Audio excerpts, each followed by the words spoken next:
Wong syariat, sampai kapan kau sholat itu selalu mengingat selain Allah? Sampai kapan pikiran?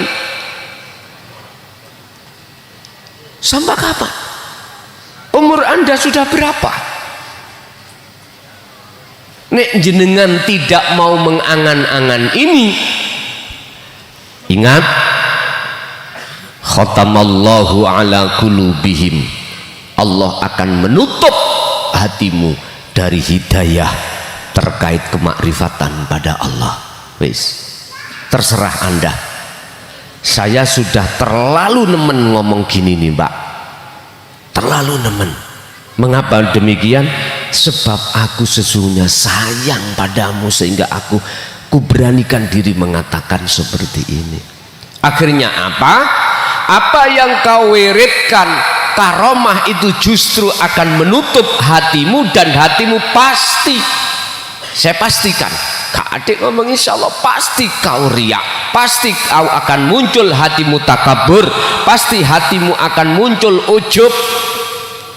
Adikun adikuno sopo siro sopo. Wis, inilah bahayanya nanti jikalau kau makso mengikuti beat nanti malam. Makso. Mengapa kemarin itu kok Allah katakan antara 30 sampai 50? Iku di samping kau secara syar'i menjaga diri dan keluargamu, terus juga menjaga yang saudara imanmu yang tua-tua itu.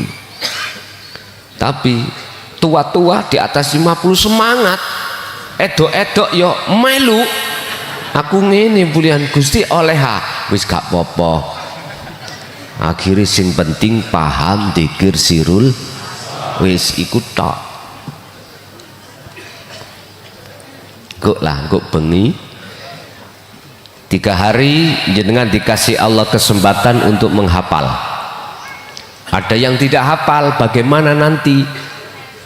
Ya gawon HP-mu ambek moco, ora apa-apa, ngono lho, ora apa-apa. Nanti di dalam acara nanti saya jelaskan karepe piye iku. Waraddu biyadihil ugdata aidihim wa arjulahum, lan sak terusi karepe piye lho, ngono lho. Nanti tak jelasno. Saiki ngomong masalah tutup. Jadi perkara selain Allah termasuk karomah akan menjadi tutupnya hati seseorang yang hati seseorang itu belum kenal Allah. Tentunya anda olehnya kenal pada Allah, jalurnya di dinul tauhid, melakukan kholwat dengan dzikir sirul asrar. Nah, ini akan menjadi tutup. Sebab ini Pak, Gusti Allah iku nemplek di dalam setiap sesuatu. Nyun sewu, si A ini tandang gawe, bekerja. Bagaimana kau tidak tahu Allah wujude? Lawang Allah wujude ku nemplek nang ngone si A. Sing tandang gawe iku adalah Allah. Bagaimana mungkin anda tidak tahu wujudnya Allah? Lawang Allah itu di depan, di belakang, di kiri, di kanan, di atas, di bawah, di dalam, dan di luar syiah. Mengapa demikian?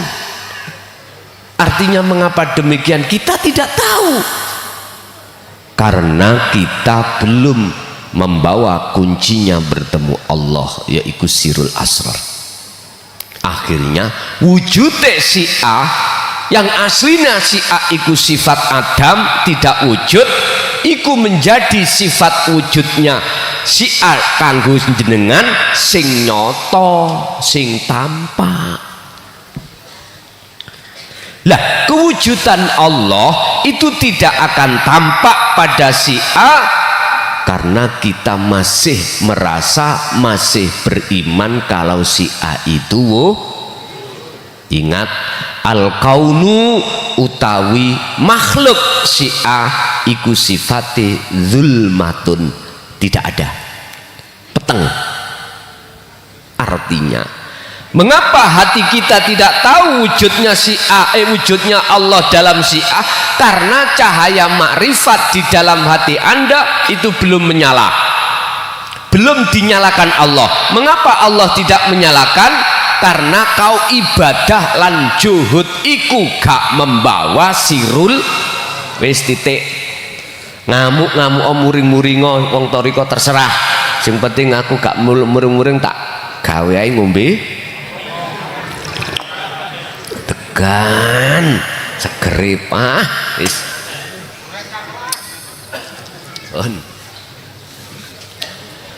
Berarti bisa kami simpulkan karomah itu tidak akan bahaya, dan bahaya buat siapa tergantung.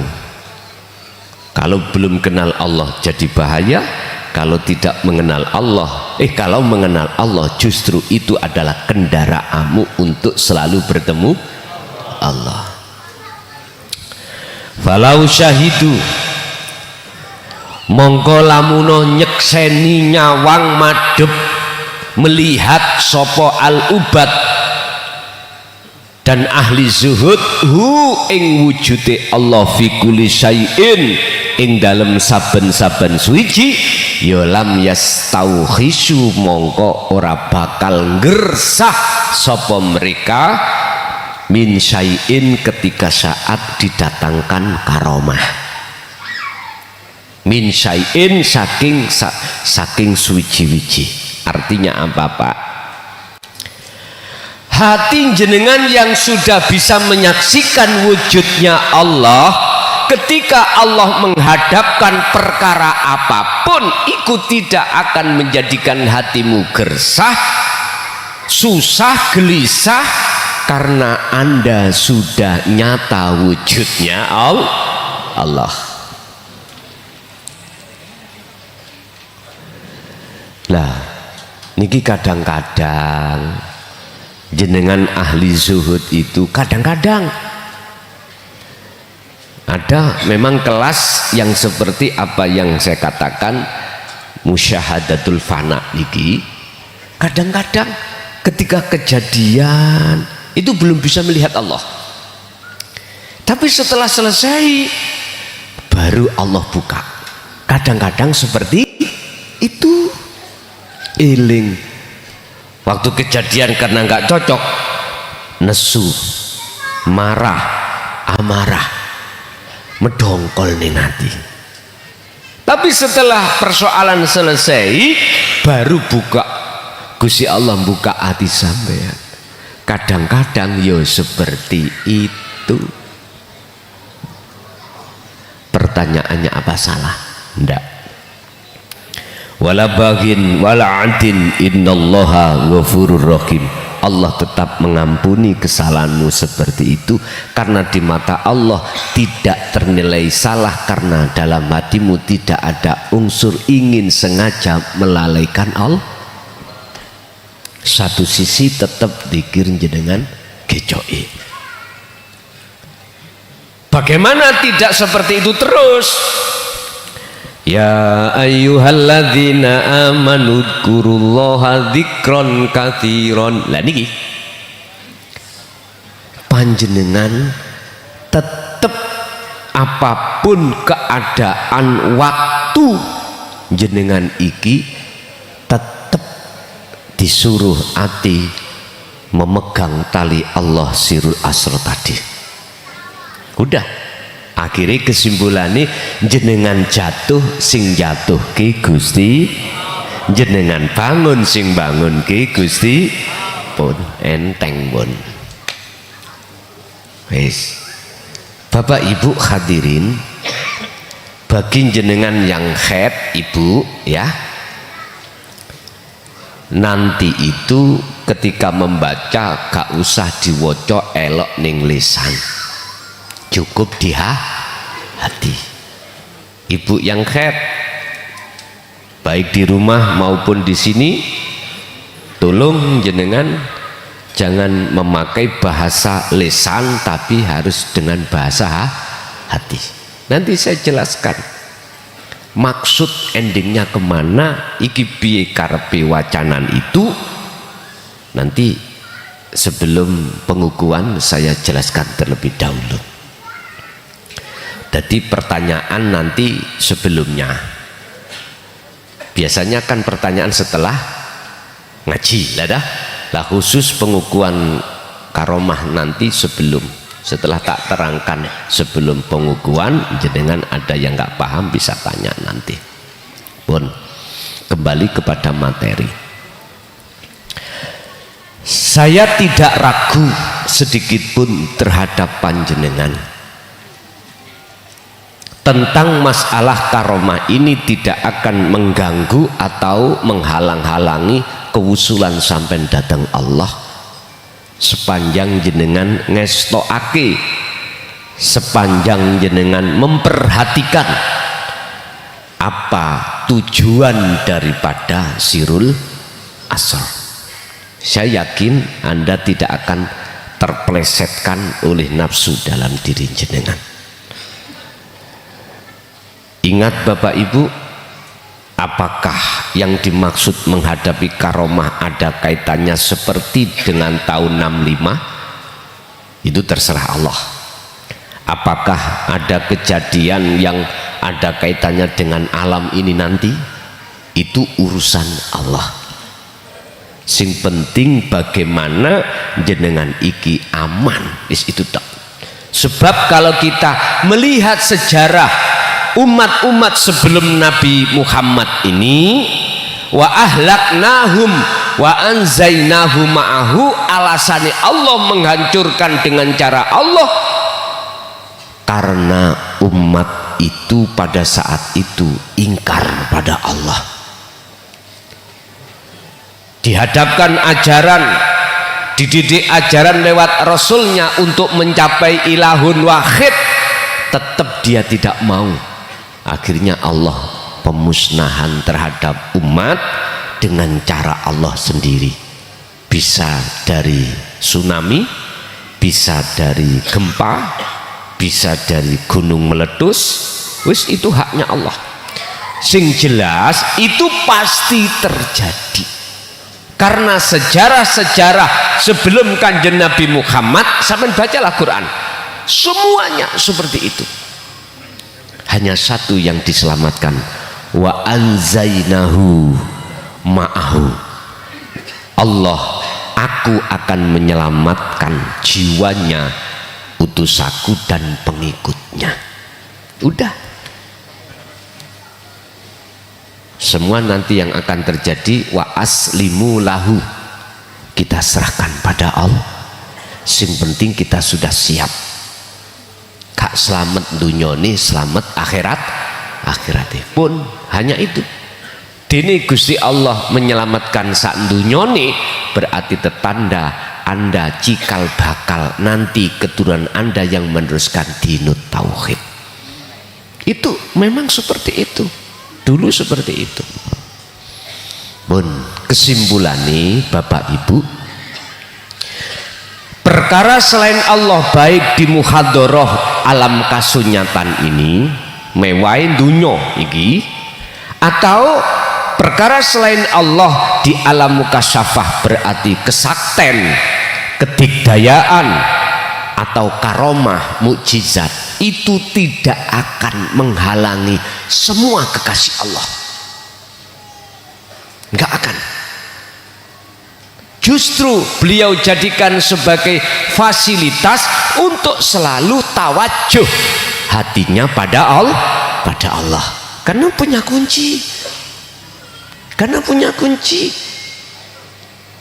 Beda dengan orang yang tidak punya kunci. Lihat dalam keterangan makalah lain, ketika dunya iki dihadapkan terhadap diri seorang hamba yang ingkar pada Allah, justru itu akan menyempurnakan siksanya baik dunia maupun akhir. Buktinya kita di dunia ketika mewah, kita kaya, kita akan takut kehilangan kekayaan. Kita punya jabatan, takut kehilangan jabatannya. Karena hati kita, walladzina amanu auliya walladzina kafaru auliya uhumut tauhid. Karena tumpuane hati kita adalah selain Allah, disebut tauhid itu tadi. Akhirnya apa? Yukhrijunahum minadz-dzulumat minan nuri ilal dzulumat. Anda nanti kalau mati pasti masuk alam kegelapan. Di dunia sudah kelihatan gelap hati kita pada Allah, sehingga kita meyakini dunia dan seisinya itu wujud dalam pandangan hati. Kalau pandangan dohir nggak apa-apa, memang wujud. Pandangan hati nggak boleh. Selain Allah itu wujud. Makanya dalam pandangan hati selain Allah tidak wujud. Kalau hati Anda, jagatnya, ruh itu nur makrifatnya sudah menyala. Ketika menyala, gelap itu akan hilang. Berarti gelap itu sesungguhnya tidak ada asli nih. Tapi gelap itu pasti ada bagi kita yang cahaya makrifat itu belum menyala. Wis. Sekarang ada yang tanya, monggo. Kau usah suwe-suwe ngaji niki. Makanya kula nek ngaji tak usah njopo, tolong sampean SMS Khabul Kaca. Gus ojo suwe-suwe, titik pokoke paham. Lah ngoten. Assalamualaikum warahmatullahi wabarakatuh. Setiap rumah di surga itu ada pohonnya, Gus. Pohon tersebut ada di depannya jendela kaca lebar, yang di kanan kirinya ada jendela krepeknya itu. Pohon tersebut kecil dan daunnya rindang sekali. Rumah-rumah yang ada di surga itu bagus-bagus, indah-indah, dan bersih-berseri untuk selamanya. Senang sekali hidup di surga itu. Jauh lebih senang daripada hidup di dunia ini. Yang saya tanyakan ialah apa namanya pohon itu dan bagaimana menurut hakikatnya pohon tersebut. Demikian Gus penjelasannya. Assalamualaikum warahmatullahi wabarakatuh. Waalaikumsalam warahmatullahi wabarakatuh. Mohon dilihat di layar, ada dua pohon jenis. Ada pohon yang hidup di neraka, ada pohon yang hidup di surga. Iki anggapan surga. As anggapan mana ya? Kalau sekarang adalah jagate ruhaniyah jenengan. Di situ ada dua pohon. Satu namanya pohon basyariah,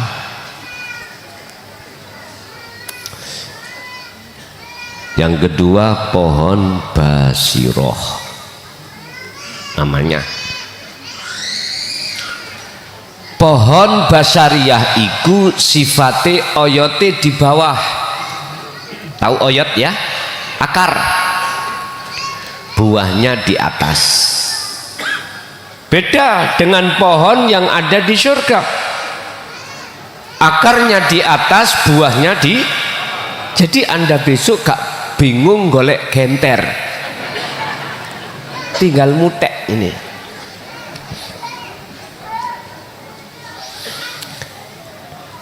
Pohon basyariah ini, Mbak, kalau dalam bahasa Quran disebut pohon zakum, ya dah. Kalau dalam ilmu tauhid disebut pohon basyariah. Pohon basyariah ini manakala setiap saat dan waktu jenengan pupuk, jenengan aliri air, tambah subur dia. Buahnya adalah sifat-sifat yang tercela. Bisa hasud, bisa riya, bisa ujub, bisa takabur, bisa sum'ah, pokoknya sifat-sifat yang tercela ing dalam ati sampean. Dan inilah yang menjadikan hijab tutupnya ruh dengan Allah. Pohon ini, buah itu tidak akan pernah muncul lagi manakala pohonnya itu Anda tumbangkan. Sekalipun buahnya kau hilangkan tapi pohonnya tidak kau robohkan, maka dia akan berbuah kembali. Hatimu kalau sudah yang muncul rasa keakuan iman, keakuan makhluk dalam hal aspek apapun yang melakukan, maka itu sama halnya Anda telah memberikan pupuk asupan terhadap pohon basariyah. Dan ini sangat bahaya. Akhirnya ketika Anda alim, ilmunya kau merasa kau yang kalau sudah kau merasa alim, kau pasti digiring oleh nafsu untuk gila dengan kehormat, ingin selalu dipuja masyarakat. Akhirnya berani, aku duriyah Rasul. Nah, wani Pak, wanita kok. Sebab dengan kalimat itu orang-orang supaya menghormat terhadap Anda. Wis, Bapak Ibu hadirin, yang ditanyakan adalah pohon yang berikutnya yang disebut pohon basiroh. Buahnya pohon basiroh adalah lawan kata dari buah basariyah. Coro basariyah itu alim, rasa alim ning ati sampean, kebalikannya rasa iman yang muncul dalam hati sampean sing alim, aku Allah, bukan aku makhluk. Ingat,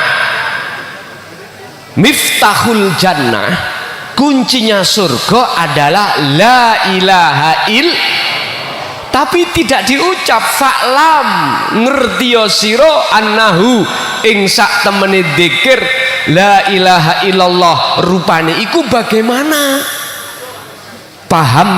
Pahamkanlah dulu pengertian arti la ilaha illallah sebelum kau mengucap la ilaha illallah, baru yaitu menjadi kunci. Ternyata Bapak Ibu, nafi isbat itulah zikir sirul asrar.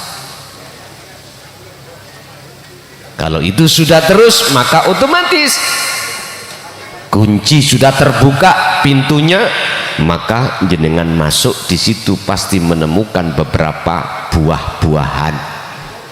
Makanya pohon, kalau ditanya pohon apakah itu, namanya pohon basiroh. Jenengan tadi mengatakan suasana di situ Masya Allah lebih indah, lebih nyaman daripada kehidupan di dunia. Memang seperti itu, dan itu jangan kau harapkan besok. Di dunia ini sudah Allah tampakkan, dan di dunia ini sudah Allah 7 pintu sudah dibuka Allah lebar, cuman manusianya lah yang tidak mau. Pundi bukti kalau 7 pintu sudah dibuka oleh Allah? Ajaran dinul haq, dinu tauhid sepanjang 1400 tahun terkesan ditutup-tutupi, sekarang dibuka lebar menjadi gampang sampai untuk menerima nur ilmu paham, tinggal menunjukkan nur makrifatnya lewat amal. Mudah toh? Mudah sekarang. Dulu Pak, dulu kita itu susah Pak memahami. karena beliau-beliau olehnya menyampaikan dengan pintu tertutup. Sekarang pintunya sudah dibuka. Tergantung jenengan, kita sebagai umat mau masuk di dalam pintu surga itu atau enggak. Sebab sebentar lagi pintu itu akan ditutup. Sebentar lagi akan ditutup Allah. Gunakan kesempatan ini sebaik-baik Anda untuk tinggalkan selain Allah dan menuju pada Allah. Ingat, getun itu nggak ada di depan, kecewa itu tidak akan terjadi di depan, tapi getun itu mesti ono kecewa itu mesti di belakang.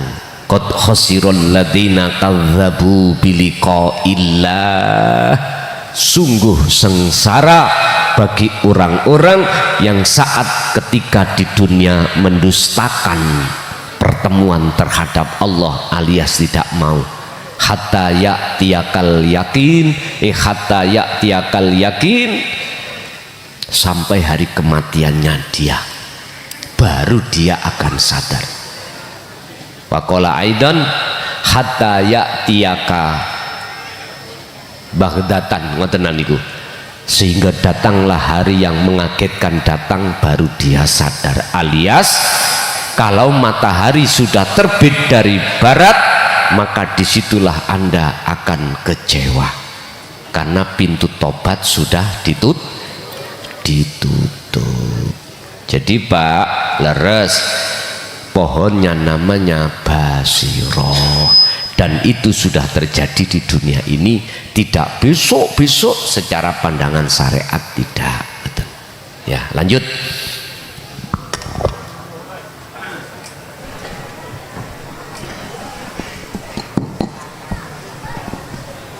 Assalamualaikum Gus.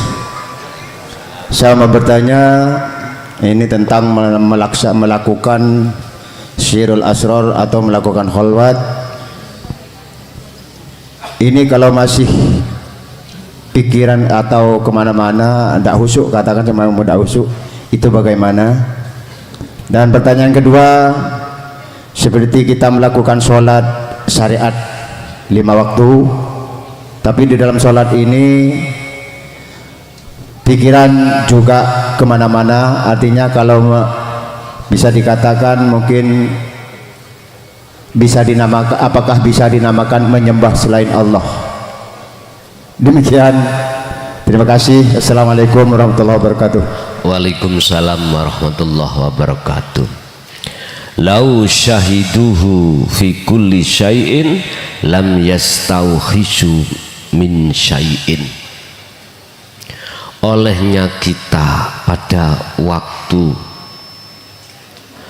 menjalankan sirul asrar itu terjadi kemasukan persoalan-persoalan urusan dunia, akhirnya kita tidak fokus gitu. Itu disebabkan karena zikirnya kurang berbobot. Pun titik.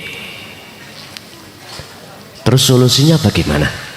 Pun gini Pak, kalau Anda dalam 1 minggu tidak punya waktu saja 1 hari 1 malam untuk tinggalkan secara fisik urusan dunia, oke, 1 bulan sampai harus menyisakan waktu 1 hari 1 malam untuk tidak campur dengan urusan makhluk jasadmu. Syukur sampean 1 minggu bisa menyisakan waktu free untuk tidak ngurusi urusan dunia, termasuk istri, suami, anak, pekerjaan. Cukup di situ Anda lakukan di dalam tempat yang tersembunyi. Artinya tersembunyi itu entah di dalam kamar. Kalau kamar nggak punya Pak, sampean ndamelo kubangan, hek kamar keduk ono, ben gak ono bedane ambek terenggiling, ya. Loh, dulu pernah aku di rumah ini. Udah atasi sampean cor apa atasi sampean tutup rapet, yo kasihlah ventilasi untuk mlebumu iku. Wong tikus mlebu leng ayo ono bolongan njaba kok ya. Terus gini, suami istrimu nek takut bikin dodotan. Tahu dodotan? Bola bol lho, bola bol ini lho Pak, sampean tutut noning nisar nendukur ngomong sama istri, nanti kira-kira agak lama istri suruh untuk narik, terus jenengan ben gak khawatir istri, jenengan bales set, itu tondo nek sampean si urip. Iya, dulu saya gitu Pak. Mbok niku kudu nangis tok. Ngene awakmu mati ning kono ya napa? Nggih. Wis Mbok, Mak sampean gak usah khawatir ya. Bolah niki ben sore sampean betek. Mengke kula balesi. Tak beteki maneh. Nek aku batek berarti kula tondo si urip. Bolah niku Pak sakula cancang nak ngene jempolan. Jenenge wong keturon mungkin gak ono balesan. Mbok nangis. Kula pireng lho. Terus kula tangi jekekal terus otomatis narik. Terus akhirnya mbok meneng lho si urip. Ternyata tadi itu saya keturon. Nggih. Entah berapa tahun itu. Lah jenengan cukup 1 hari 1 malam gitu ae lho. Ora usah mangan.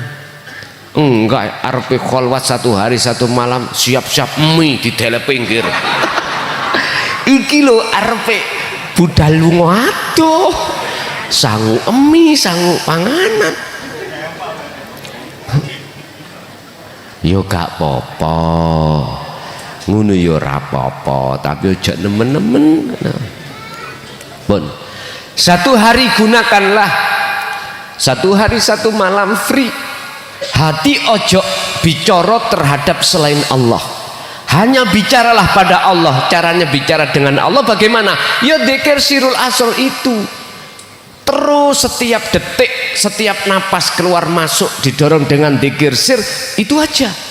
Nanti aku yakin gak usah lama-lama, jangka gak usah 1 bulan nanti perubahan jenengan tidak mudah kemasukan perkara selain Allah. Nggak bisa 1 minggu 1 kali, ya 1 bulan 1 kali. Nggak bisa 1 bulan 1 kali, 1 tahun 1 kali. Kalau nggak bisa belas bongkoy, gregeten aku.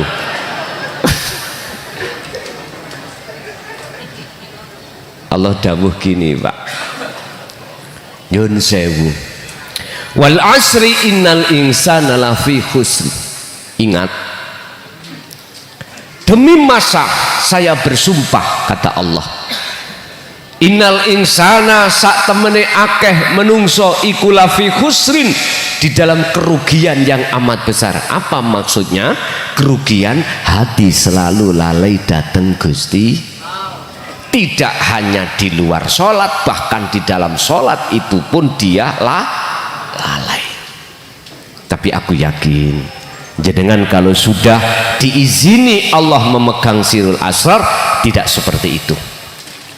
Ingat, kalau jenengan sudah dijadikan Allah sebagai habibnya, kekasihnya, ya, walaupun jenengan iki masih diproses dari musyahadatul fana ke kamil ke bakok, mahfud ke maksum, walaupun jenengan terperosok sedalam-dalam apapun nafsu menjerumuskan Anda, pasti Anda akan ditarik Allah lagi.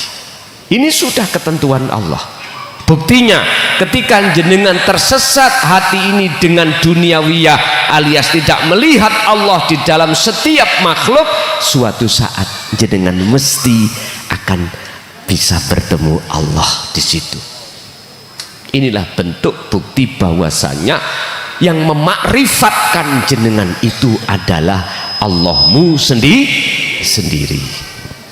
Yang kedua, apakah ketika sholat hati ini menghadap selain Allah, apakah itu disebut musyrik?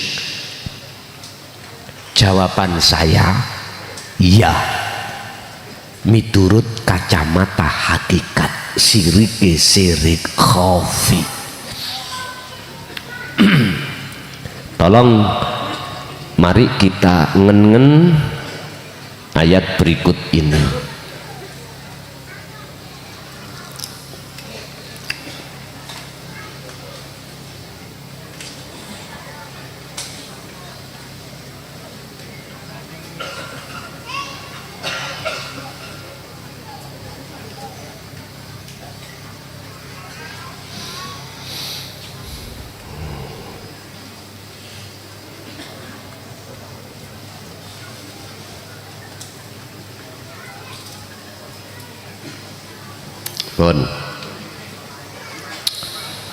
Ada dua golongan ketika sholat itu dikatakan golongan yang tidak musyrik, ada yang musyrik.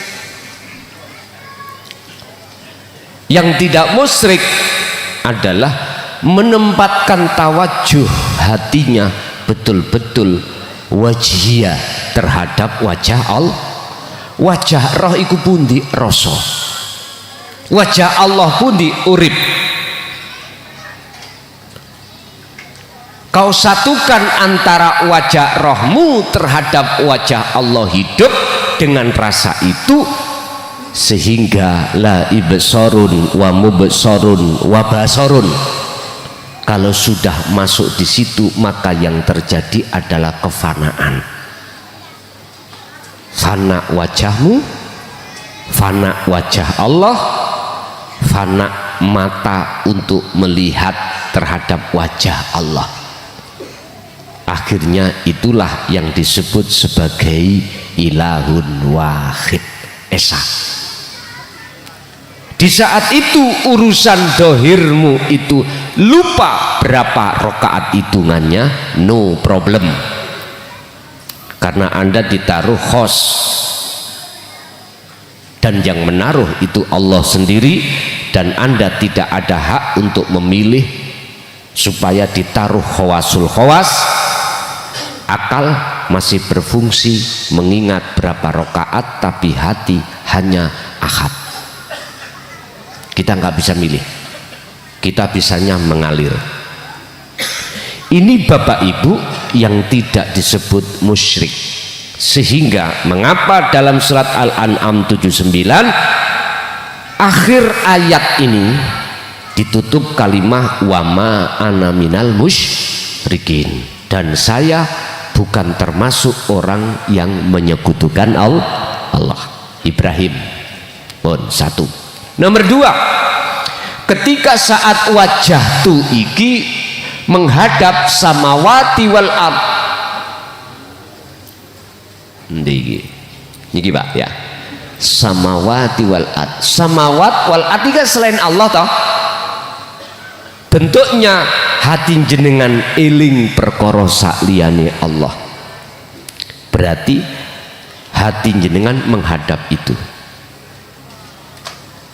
Akhirnya mafhum mukhalafah daripada ayat ini, arti kembalikan, jikalau hatimu menghadap selain Allah berbentuk samawati wal ard, maka wama ana minal musyrikin, manafi ini tidak berguna. Akhirnya wa ana minal musyrikin, dan saya sebetulnya itu adalah menyekutukan Allah. Ingat dalam satu ayat lain Allah katakan fawailul lil musallin alladzina hum an sholatihim sahun. Ayat ini bila mana diterjemahkan secara hakikat, siapapun kita ketika saat sholat hati kok lalai pada Allah, bukan melalaikan sholat, bukan, lalai pada Allah, maka Allah menyiapkan rokowel Fawailun, sungguh kerusakan banget bagi orang yang sholat manakala sholatnya itu lalai terhadap Allah. Padahal dalam ayat lain Allah katakan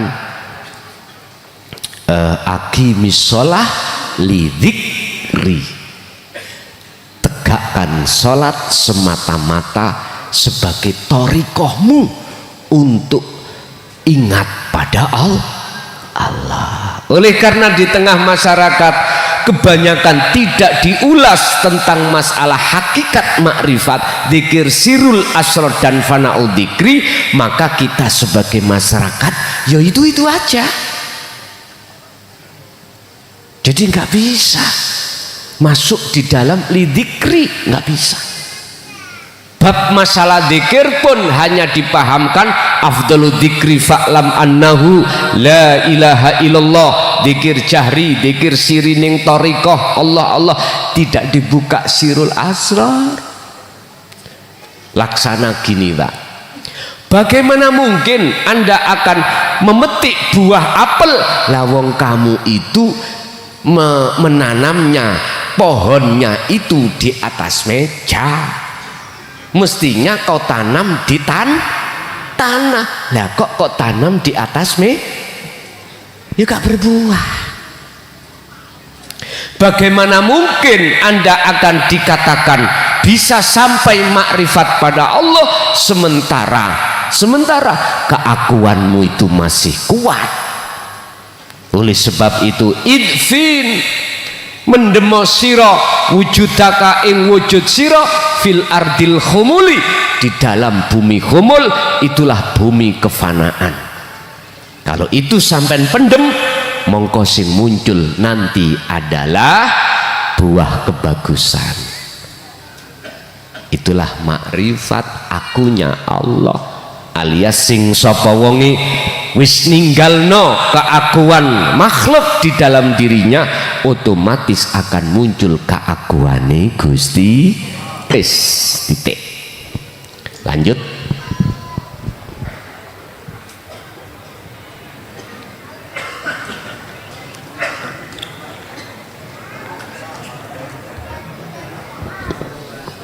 Monggo.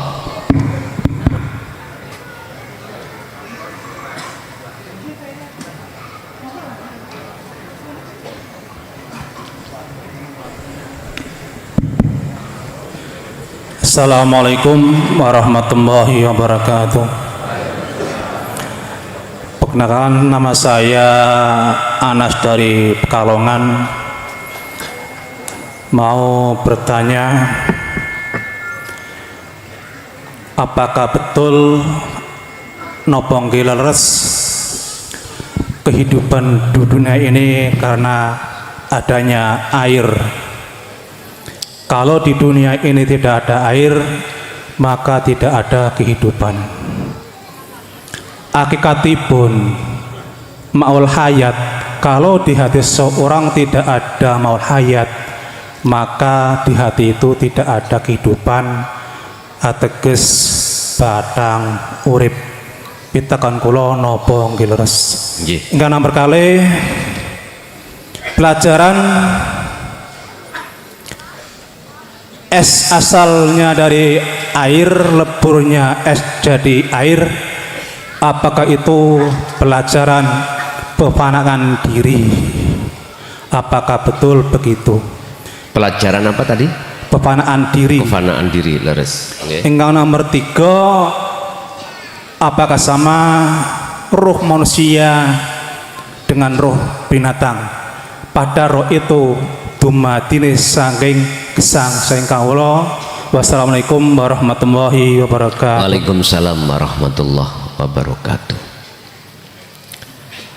Air gandengane lemah, tanah. Angin gandengane api.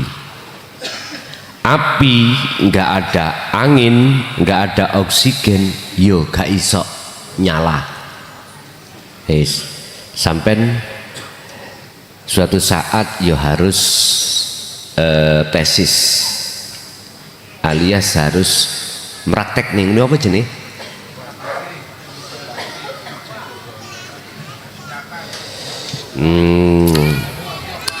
Sampean kayak bong-bong tisu ya, tisu dibong, biar tak bong ya.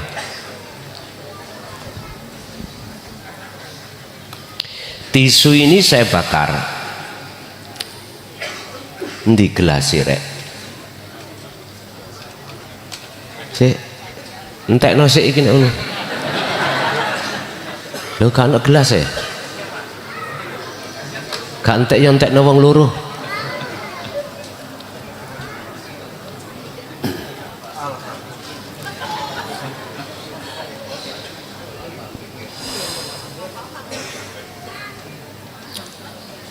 Tisu iki kula bong, Pak.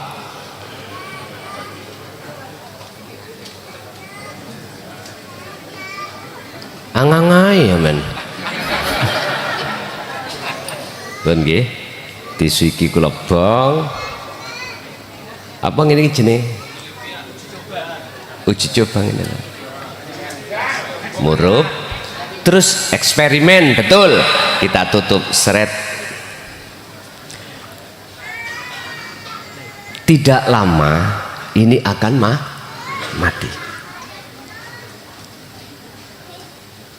Inilah bukti eksperimen bahwasannya api itu tidak bisa berpisah dengan oksigen.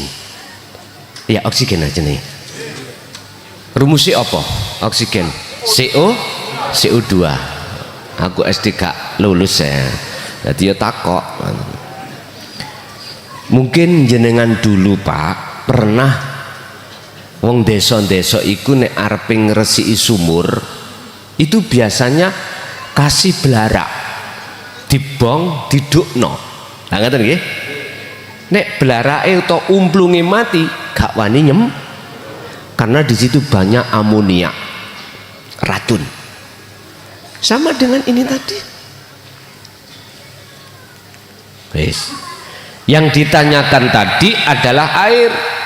Apakah betul tanpa air tidak ada kehidupan? Benar Pak, betul. Kalau kita tarik dalam kehidupan ruhaniyah, itulah ma'ul hayah. Apa ma'ul hayah yang dimaksud? Ini nanti jenengan wudu tanpa nganggo banyu, junub tanpa nganggo banyu.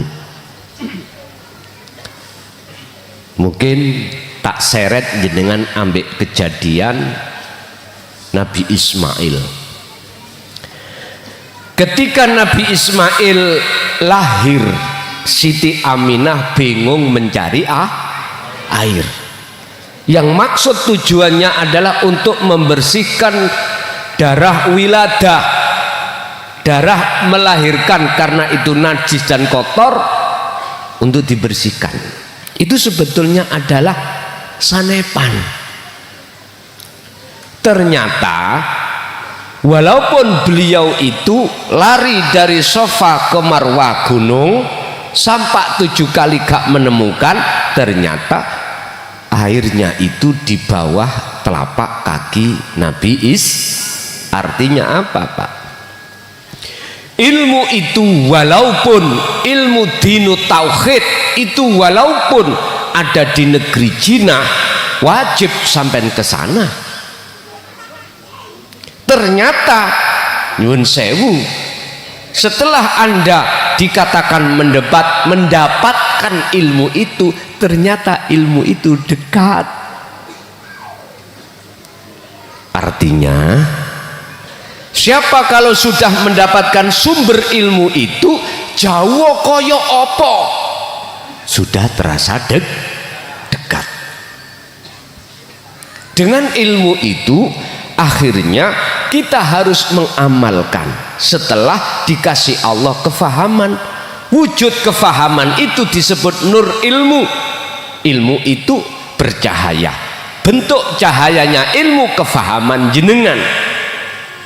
Bagaimana cara asyhadu kok ilallah maksudnya apa, Muhammad Rasulullah maksudnya apa, fungsi sirul asrar itu bagaimana memfungsikan sudah paham, berarti tetanda nur iku betul-betul mirrabbikum, datangnya tidak dari klason tapi datangnya dari Tuhanmu sendiri.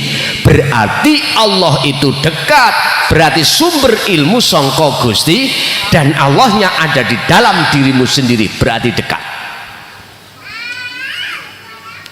Innaka sak temene sira Muhammad ikulah tahdi, ora bisa memberikan petunjuk sira Muhammad man ing wong ahbabta, sekalipun wong sing kok cintai.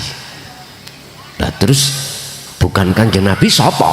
Walakinallaha, lan tetapine utawi Allah lah, yahdi kang bisa aweh petunjuk man ing wong yasha'u kang ngersakake sapa Allah ing man. Sesungguhnya bukan kaum Muhammad yang bisa memberikan petunjuk terhadap orang lain sekalipun itu orang dekatmu, orang yang kau cintai. Lalu siapa yang memberikan petunjuk semuanya itu? Walakinallaha yahdi may yasha, akan tapi Allah yang ada di dalam dirimu masing-masing. Mula dengan ayat ini mendidik Anda supaya jatuhnya ruhaniyahmu itu tidak pada guru makhluk. Bisa. Makanya saya itu agak tegang ketika saat ada makalah yang mengatakan aku ini keturunan Nabi Hurmatono. Mbok nian. Iya Pak. Kok keluar dari Quran?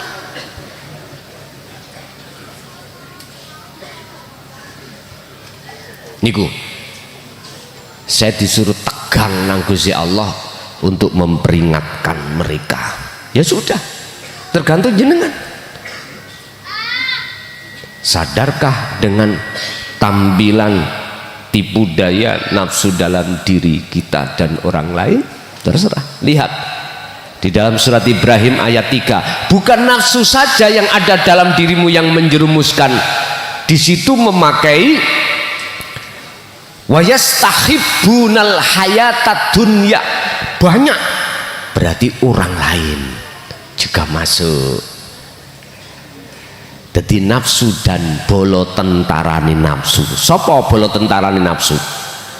Ya wujude menungso iku yang mengarahkan hatimu untuk muji terhadap selain Allah dalam dirimu. Begitu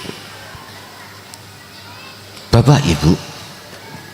Oleh sebab itu sadarlah wahai kaum manusia yang selama ini kita dijerumuskan oleh nafsu dan bala tentaranya untuk memuja dan memuji pada selain Allah. Wis sadar dunya niki wis tuwek, umurmu tinggal sedikit. Ingat, ada waktu yang kekal yang Anda lewati nanti, yang tidak ada batasnya. Kapan? Sejak kematianmu. Roh ini masuk di dalam alam kekekalan. Tinggal jenengan pilih di situ kegelapan atau terang benderang. Monggo, itu hakmu masing-masing. Oleh sebab itu khusus kata Rasul mengatakan, wahai umatku, janganlah kau berputus asa, karena putus asa itu merupakan satu dosa. Putus asa maksud apa? Sak berat-berate jenengan ingin ngelawan nafsu dirimu sendiri, jangan pernah Anda itu berputus asa. Wala tayasu fi roihillah. Ingat, di depanmu ditunggu rahmat Allah. Mana rahmat Allah itu? Yaitulah ma'ul hayah. Ilmu, amal, istiqomah, barulah di situ akan menjadikan ruhmu ruh yang hidup. Begitu. Terus yang kedua apa tadi? Es itu asal muasal songkok air, dan es itu manakala meleleh ya juga jadi. Inilah proses sangkan paraning dumati. Inilah proses innalillahi wa inna ilaihi rajiun. Asli nih Pak, monggo sampean lihat dong di layar. Iki khusus bagi yang sudah mengerti sirul asrar ya. Sing durung ojak polah-polah Anda itu ngambil kefahaman ini. Katakan bunder iki adalah wujud Allah, disebut ahad. Mudun asma Nur Muhammad, mudun asma roh, mudun asma insanul kamil. Bon. Inilah proses innalillahi wa innalillahi. Sekarang bagaimana proses innalillahi sudah terjadi ya, seret kembali lagi wa inna ilaihi rajiun. Bon, sing paling penting kalau pahamkan gini, ahad Allah iku sebutan, Nur Muhammad iku sebutan, roh iku sebutan karena belum ada jasad. Ketika roh ditiupkan di jasad akhirnya disebut insanul kamil, manunggal. Oke, iku proses innalillahi.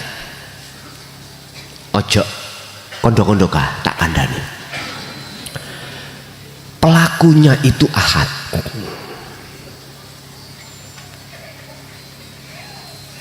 Pelakunya itu ahad. Kapan sampai bisa mengatakan pelakunya itu ahad? Baik yang ada di Allah, di Nur Muhammad, di roh insanul kamil, atau makhluk di saat hatimu sudah menyala nur makrifat. Sebab ketika nur makrifat menyala, kegelapan itu akan hilang. Lah, kegelapan dzulmatun, kegelapan itu adalah sifatnya makhluk, sebutan Allah, Nur Muhammad, roh insan atau makhluk itu sebutan. Enggak ada itu. Anda akan mengatakan tidak ada tatkala nur makrifat sudah dinyalakan Allah. Cahaya ini gelap ini akan hilang manakala cahaya ini sudah datang. Lampu sudah dinyalakan, maka gelap itu akan hilang. Lampu itu akan nyun sewu, kegelapan itu akan abadi bagi dirimu manakala lampu itu tidak menyala. Loh, terus piye caranya? Bagaimana caranya nur makrifat dalam jagat hatimu itu menyala? Cuman satu, jenengan kudu terus dikir. Sampai lihat dalam Al-Quran berapa kali terkait dikir itu Allah sematkan dalam setiap ayat, setiap surat. Masya Allah, sampai diawali oleh Muhammad pagi sore, siang sore, malam pun gunakan hatimu berzikir padaku. Hei wong sing iman, tetaplah kau berzikir kepadaku, kepada Allah dengan zikir yang sebenar-benarnya zikir dalam keadaan yang banyak. Tapi jikalau dalam hatimu ketika zikir berlangsung terus kemasukan perkara selain Allah, ya fasabbihuhu bukratan wa asy, bersihkan lagi. Ya otomatis harus menghilangkan rasa keakuan diri untuk menuju rasa keakuan urip sejati. Makanya noto rasa di dalam hati jenengan iki wajib bagi orang yang menginginkan untuk bertemu Allah. Wis. Yang ketiga apa Bang? Pertanyaannya anak telu kok pasti ya.